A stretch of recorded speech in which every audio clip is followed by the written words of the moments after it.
it's just like us saying, are you afraid if we have the hearing on the Blue Ribbon on flood control, mababanggit ka rin? You do not make that kind of statements here in the Senate because you assume good faith from everyone. Giving meaning to anything.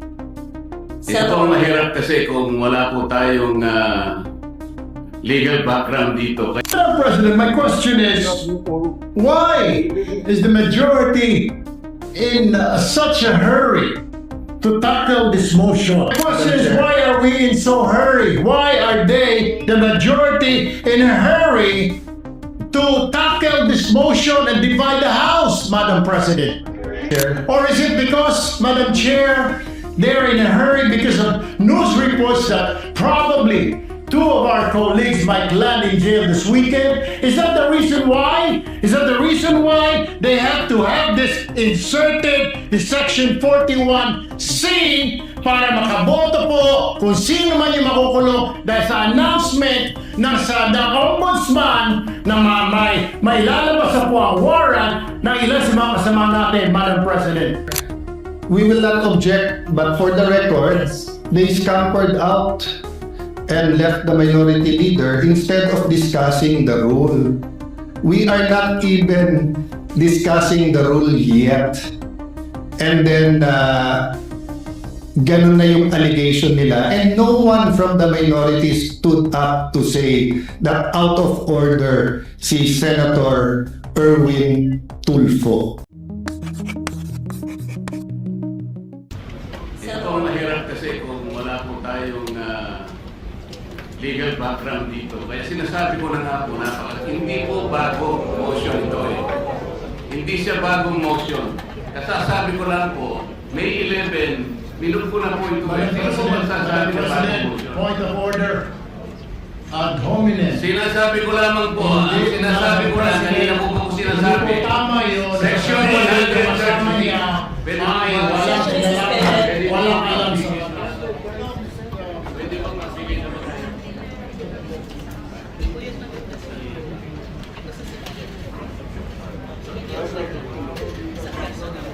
Sinasabi ko kasi sa inyo, 136 bababa po. Kasi special kaya po ko naibigan sa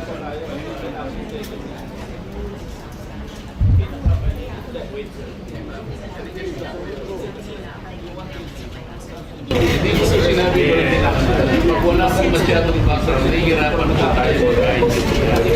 Nakuntindi ko na sinabi ko. Ma'am, alam mo ba ninyo yung differential ng special law or yung general law? Kaya ko po binibigay na paliwanag. Ano ko po ibibigay na paghalimbawa sa inyo kung hindi ko di maintindihan ano po yung distinction ng special law sa general law. Kinakasin ko na wala ko yung palawagin, wala ko sa gawin, wala ko sa yung kung wala masyadong totoo naman po eh. Magkakairapan po talaga tayo. Kahit ako maghapon akong nasasalita general law, special law, pag hindi po wala ng distinction, mahirapan lang po. So magkakaroon lang po tayo ng di pagkakaunawaan. Huwag po ninyong bibigyan ng pagkakaunawaan. Malinis po yung hangarin ko ng paglalakad because to me, ito po ay napakasipati. Kasi palagi ko po yung ganyan ang mga sinabi namin, akala mo kami po yung mayroong kasamang nalakad. Hindi ito.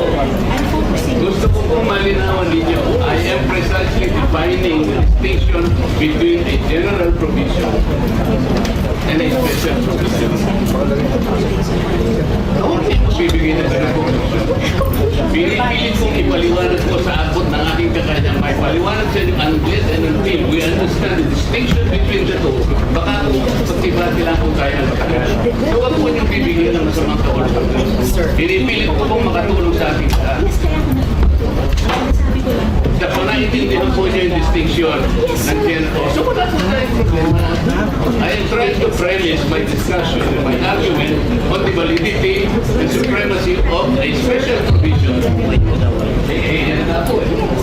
Sinabingin nga po eh. Pero ayaw nyo naman akong pakinggan. Napakasimple po ng distinction na binibigay. Hindi po doon ang tanong ko. Huwag po, ang pag-iusap ko lang po, huwag kayong mag-ibigay ng masamang kahulugan. I am only precisely placing a distinction between the two. Yun lang po. Wala akong ibang nasusunod. Eh kasi po yung may friend na gano'n. Huwag pong gano'n. Explain na lang namin para hindi ma-offend. Huwag pong gano'n. Explain na lang. Explain mo na lang po. Kasi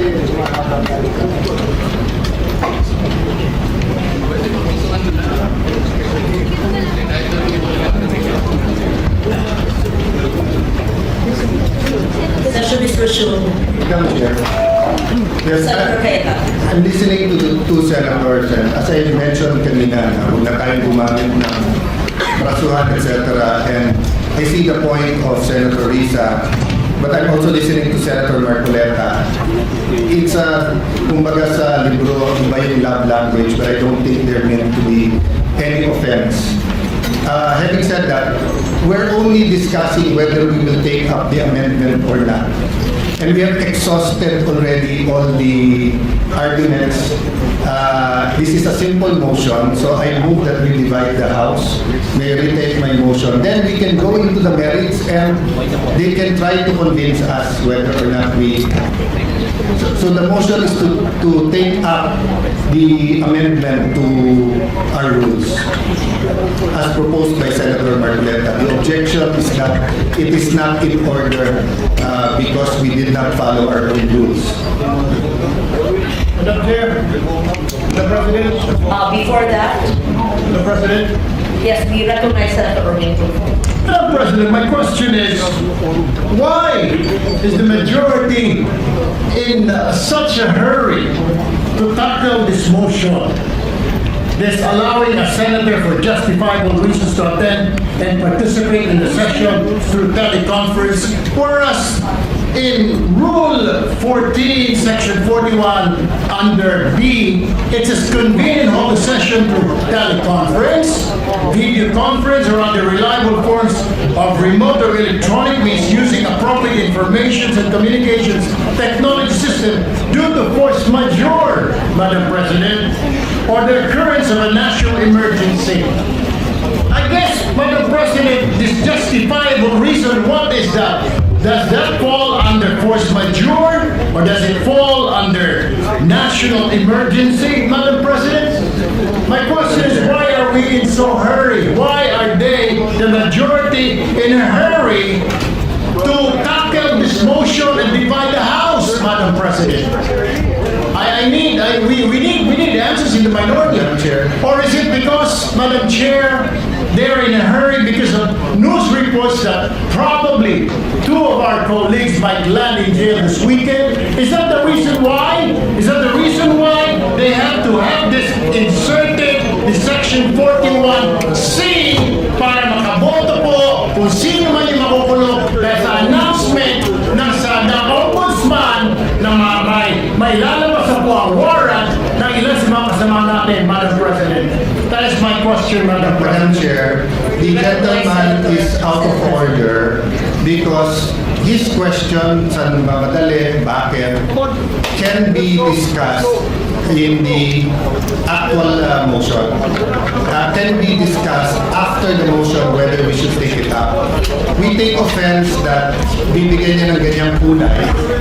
It's just like us saying, are you afraid if we have the hearing on the Blue Ribbon on flood control, yung mababanggit ka rin? You do not make that kind of statements here in the Senate because you assume good faith from everyone. That rule hindi na delay. May 11 pa ho yun. So Madam Chair, I move that we divide the House. And the voting will be done by the Madam President, Minority Leader.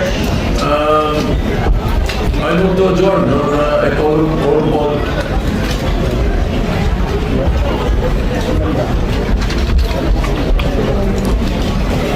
That is a higher precedence, Madam President.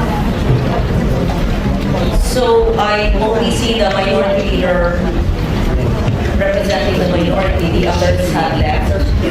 Madam Chair, we will not object, but for the record, they scampered out and left the minority leader instead of discussing the rule. We are not even discussing the rule yet.